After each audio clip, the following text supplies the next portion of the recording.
भारत माता की जैसा बजट है वैसा जयकारा भी होना चाहिए। भारत माता की। मोदी सरकार के जन कल्याणकारी बजट प्रबुद्ध नागरिकों के संवाद का आज इस कार्यक्रम में इस गुलाबी नगरी में पधारे केंद्रीय मंत्री और जिन्होंने भी राघव जी ने पूरा किस तरह का काम किया, ऐसी हमारी बड़ी बहन माननीय स्मृति ईरानी जी, राजस्थान प्रदेश के संगठन महामंत्री, हम सबके मार्गदर्शक आदरणीय चंद्रशेखर जी भाई साहब, पूर्व प्रदेश अध्यक्ष आदरणीय अशोक परनामी जी, हमारे जिला के अध्यक्ष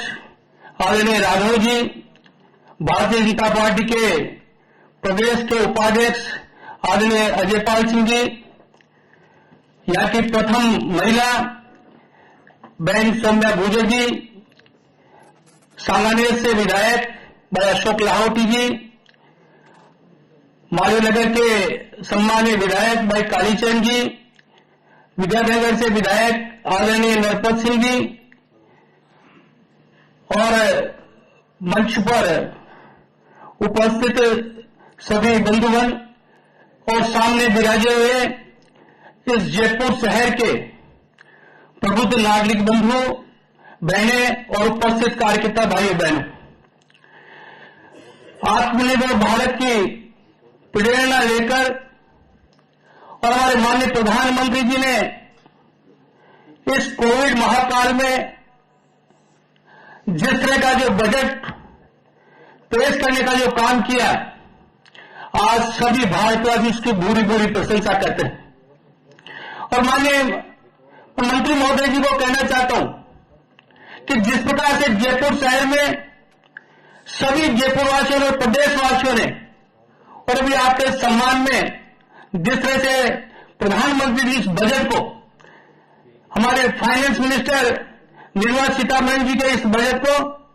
जिस तरह से लोगों ने सराहनीय के काम किया है, अपने आप में एक अद्भुत काम हुआ है। मैं कहना चाहता हूं कि आज इस महामारी में जो प्रधानमंत्री ने मेक इन इंडिया का तो आह्वान किया और इस महामारी में 2 वैक्सीन तैयार करके और मेक इन इंडिया का जो काम माननीय प्रधानमंत्री ने किया, मैं प्रधानमंत्री को मेरे तरफ से बहुत बहुत बधाई देना चाहता हूं। एक समय था जब भारतवर्ष दूसरे देशों के सामने देखने का काम करता था, कोई भी चाहे महामारी आई हो या कोई भी आर्थिक संकट हुआ हो या वो कोई वैश्विक बात हुई हो, पर आज हमारे प्रधानमंत्री के नेतृत्व में जिस तरह से इस 7वां वर्ष जो चल रहा है, माननीय प्रधानमंत्री ने जिस तरह से जो काम किया है, आज दूसरे देश भारत की ओर अग्रसर हो रहे, भारत को देख रहे हैं। मैं माननीय प्रधानमंत्री जी को जिस अर्थव्यवस्था जो कोरोना महाकाल में हुई, उस अर्थव्यवस्था को देखकर और लोग बात कहते थे कि अब के बजट आएगा, उस बजट में जिस तरह से जनता पर बोझ डालने का काम होगा वो देखने को मिलेगा। पर माननीय प्रधानमंत्री की अग्रिम सोच, दूरगामी सोच और माननीय हमारे फाइनेंस मिनिस्टर वित्त मंत्री बहन निर्मला जी का और अनुराग ठाकुर जी का जिस तरह जो काम देखा गया, माननीय प्रधानमंत्री के नेतृत्व में एक पैसे का भी टैक्स लगा, जनता पर टैक्स लगाने का काम नहीं किया। और टैक्स नहीं लगाने के बावजूद जो 75 साल की उम्र पार कर गए उन लोगों को, चाहे वो पेंशन आती हो या उनका एक बैंक में अकाउंट हो, उस पर किसी प्रकार से किसी प्रकार का कोई टैक्स देने का, कोई रिटर्न भरने का जो खत्म किया, उसको वो अपने आप में बहुत ही स्वागत योग्य कदम माननीय प्रधानमंत्री ने उठाया। आत्मनिर्भर भारत के साथ साथ शिक्षा को बढ़ावा देना, साथ साथ में स्वास्थ्य को, पूरे भारत में स्वास्थ्य पूरा ठीक हो, एक आयुष्मान भारत योजना लाकर माननीय प्रधानमंत्री ने जिस तरह से 10 करोड़ परिवारों को उसमें सहयोग देने का काम, उनको लाभान्वित करने का जो काम किया, उसी रूप में 137% स्वास्थ्य का बजट बढ़ाकर और जनता को सौंपने का माननीय प्रधानमंत्री ने काम किया। मैं उनको कहना चाहता हूं कि आज वैक्सीन के लिए 35,000 करोड़ का माननीय प्रधानमंत्री ने आत्मनिर्भर स्वास्थ्य योजना के लिए 64,180 करोड़ का प्रावधान किया। रेलवे के विकास में 110 लाख करोड़ का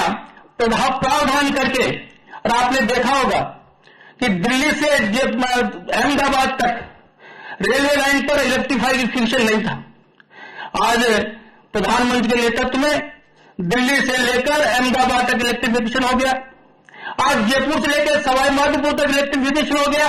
और प्रधानमंत्री का यह सपना है कि 2023 तक पूरा भारतवर्ष जो ब्रॉडगेज लाइन है उसको इलेक्ट्रिफिकेशन करने का काम करे। मैं कहना चाहता हूं कि सड़क परियोजना में जिस प्रकार से माननीय प्रधानमंत्री ने और हमारे नितिन गडकरी जी ने जो काम किया, उसके लिए 118 लाख करोड़ का प्रावधान करके और दुनिया में अपने आप में एक कीर्तिमान स्थापित करने का काम किया। ऐसे माननीय नितिन गडकरी जी ने काम किया। स्वच्छता मिशन में माननीय प्रधानमंत्री जी ने, हमारे वित्त मंत्री जी ने 71,000 करोड़ का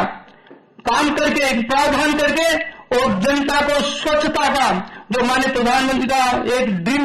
सपना है, एक सपना माननीय प्रधानमंत्री का कि स्वच्छता में भारतवर्ष 1 नंबर पे रहे और उसमें काम किया। ऐसे ही जल शक्ति मंत्रालय बनाकर और जिस तरह से माननीय प्रधानमंत्री ने हमारे यहाँ के लाडले गजेंद्र सिंह शेखावत जो हमारे जल शक्ति मंत्री हैं, कैबिनेट मंत्री हैं, उनके तत्वाधान में जिस प्रकार से जो काम हो रहा है, और मैं कहना चाहूंगा कि यह राजस्थान में पैसा आता है पर वो वैसे पैसा कभी किसी बजट में 30% खर्च होता है, किसी वर्ष में 20% खर्च हो रहा है और फिर भी मुख्यमंत्री कहते हैं पैसा नहीं।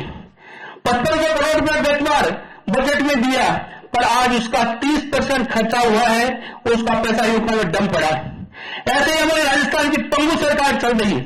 आज कोई भी स्मार्ट सिटी में भी जिस तरह से काम हुआ, मैं कहना चाहूंगा माननीय मंत्री जी को कि जिस तरह से जो हमारी पहली डीपीआर बनी, उस डीपीआर को चेंज करके उसको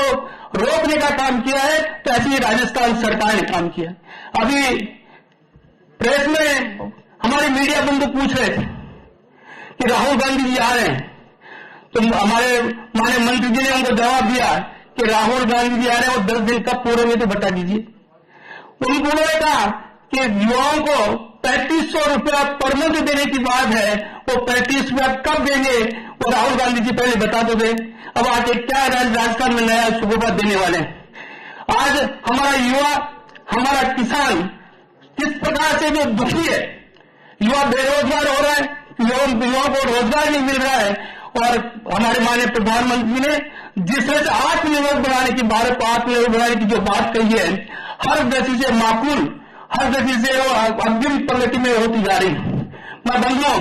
इस अवसर पर यह भी कहना चाहूंगा कि जो डिजिटल इंडिया का माननीय प्रधानमंत्री ने नारा दिया, और डिजिटल इंडिया में जो भी व्यापारी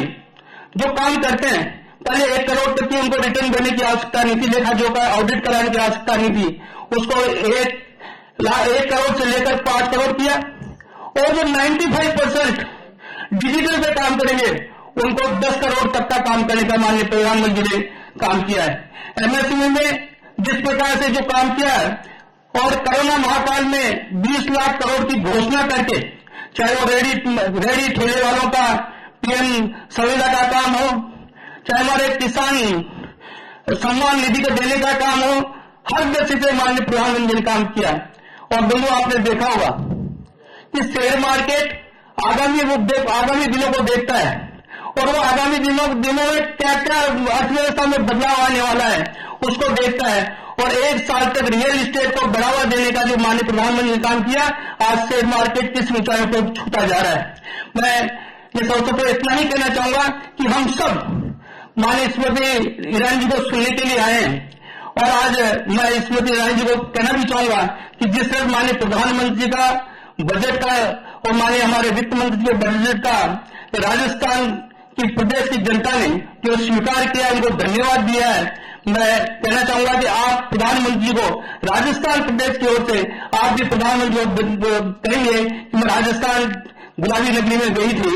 वहां सब लोगों ने आपको बजट को सराहा है और उसका धन्यवाद दिया है। आपको प्रेषित करते हुए बहुत बहुत धन्यवाद। जय हिंद, जय भारत।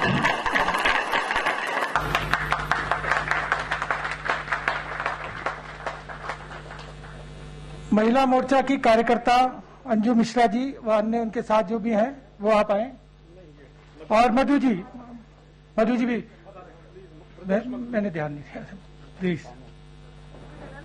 अब बुके देना आगे से।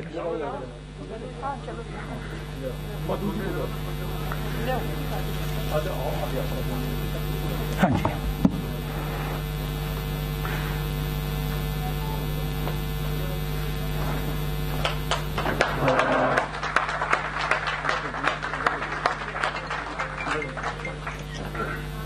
समाज से सरदार अजयपाल सिंह जी और जसबीर सिंह जी के नेतृत्व में शंटी जी और आपका फोन आ रहा है।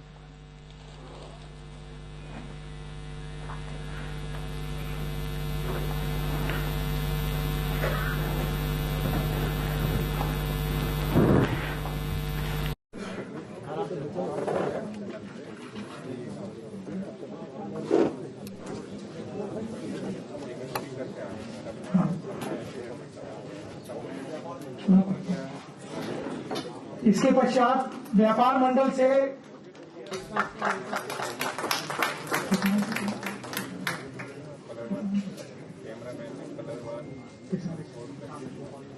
किसान नेता गोपाल जी बीवाल, आपसे भी आग्रह है कि आए और स्वागत करें। And last but not the least हमारे कैप्टन गिरधारी सिंह जी भी आ जाएं।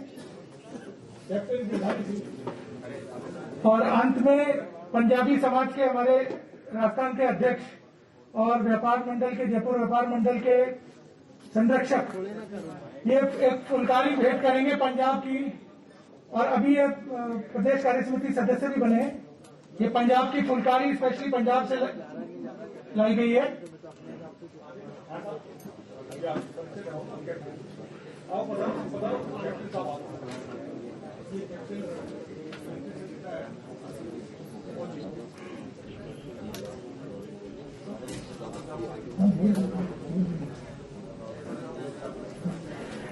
पंजाबी समाज के अध्यक्ष भाई रवि जी नैयर, सतीश जी सरेंग, राजू जी नारंग आदि पंजाबी समाज, गुलशन जी आदि, उनका फुलकारी का दुपट्टा जो पंजाब से विशेष तौर पे इन्होंने मंगवाया है, आप पहना के स्वागत कर रहे हैं। धन्यवाद। हाँ बोलो। अंत में एमएनआईटी जहां पर अपन ये कार्यक्रम कर रहे हैं, इनके डायरेक्टर